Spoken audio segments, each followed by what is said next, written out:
Think you're looking for love?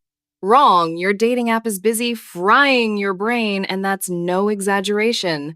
Welcome to the dopamine death loop.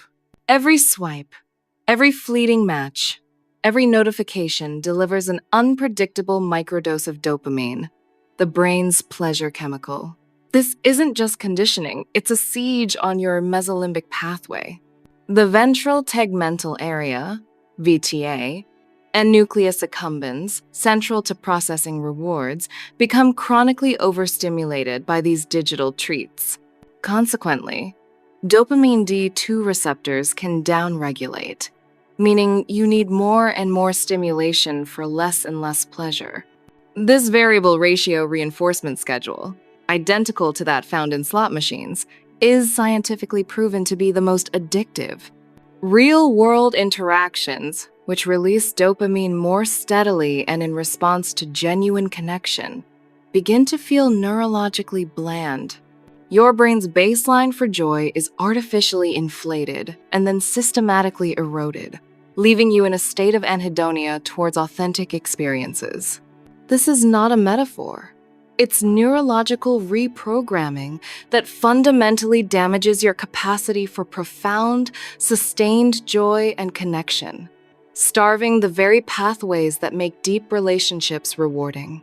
Next, witness the human catalog effect. Dating apps transform individuals into a swipeable deck of profiles, reducing complex human beings to a few curated photos and a terse bio. This endless parade of options fosters an environment of disposability and objectification. You are, in effect, shopping for people. The sheer volume encourages snap judgments, often based on superficial criteria, bypassing deeper evaluation. This isn't merely a social shift. It's an assault on your brain's empathy circuits. The mirror neuron system, crucial for understanding and sharing the feelings of others, and the prefrontal cortex, vital for complex social cognition and nuanced judgment, are systematically underutilized. When you repeatedly engage in interactions that treat people as commodities, these neural pathways weaken, potentially leading to what can only be described as empathy atrophy. Your capacity for genuine compassion, for seeing the world from another's perspective, diminishes. This is social and emotional brain damage, cultivated one swipe at a time, making you less capable of forming meaningful bonds. The illusion of infinite choice, a cornerstone of the dating app experience, directly cultivates the always something better syndrome. Your brain is constantly bombarded with the suggestion that a more perfect match is just one more swipe away. This creates a pervasive grass is greener mentality, fostering chronic dissatisfaction even with genuinely good potential partners. Why commit? Why invest? Why work through imperfections when an apparently flawless alternative could be moments from appearing? The prefrontal cortex, responsible for decision-making and impulse control, is overwhelmed. This isn't just FOMO. It's a neurological conditioning towards indecisiveness and an inability to experience contentment. The capacity to form stable, long-term attachments is severely undermined.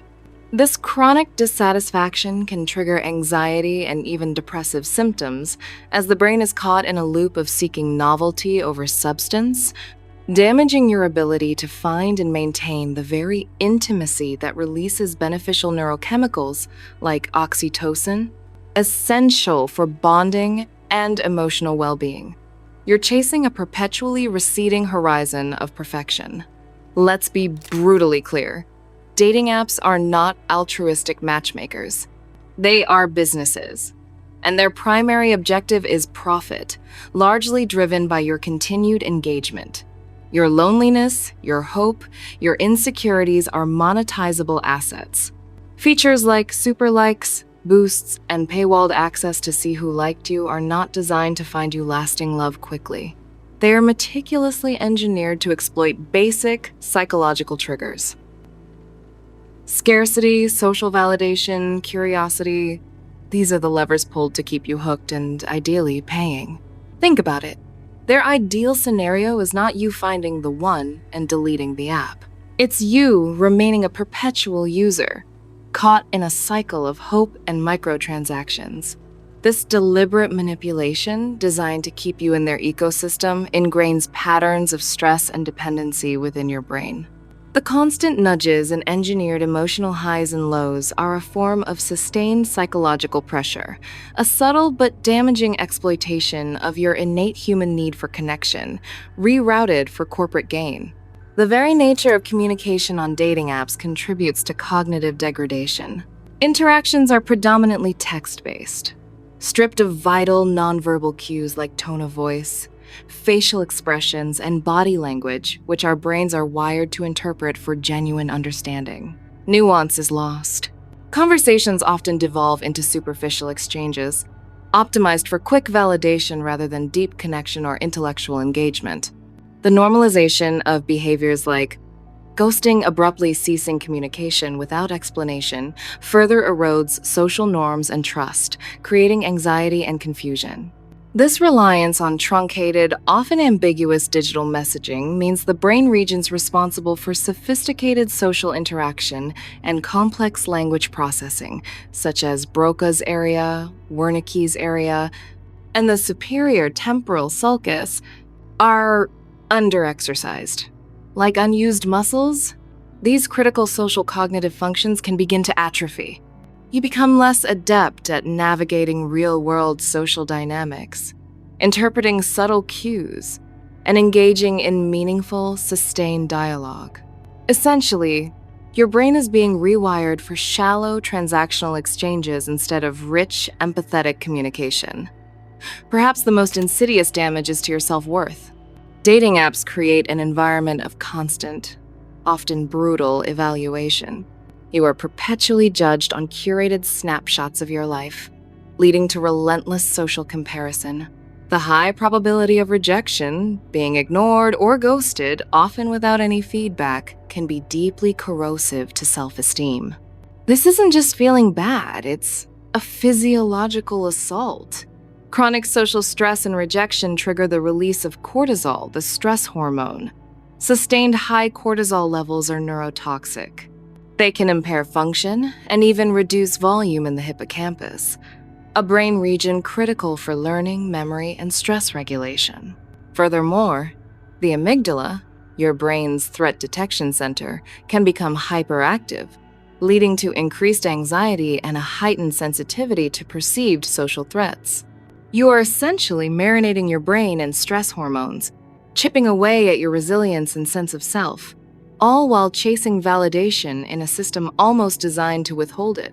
This creates a vicious cycle of seeking external approval to repair damage that the seeking itself perpetuates.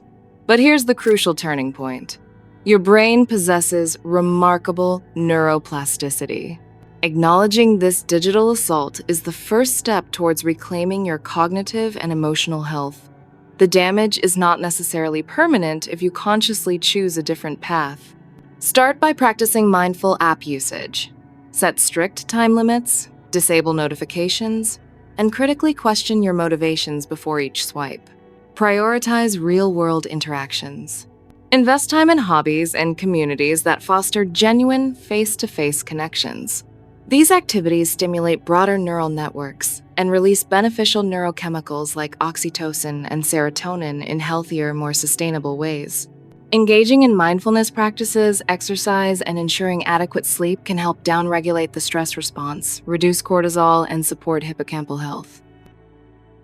By consciously nurturing your prefrontal cortex through thoughtful decision-making and by engaging empathy circuits through authentic relating, you can begin to repair and rebuild.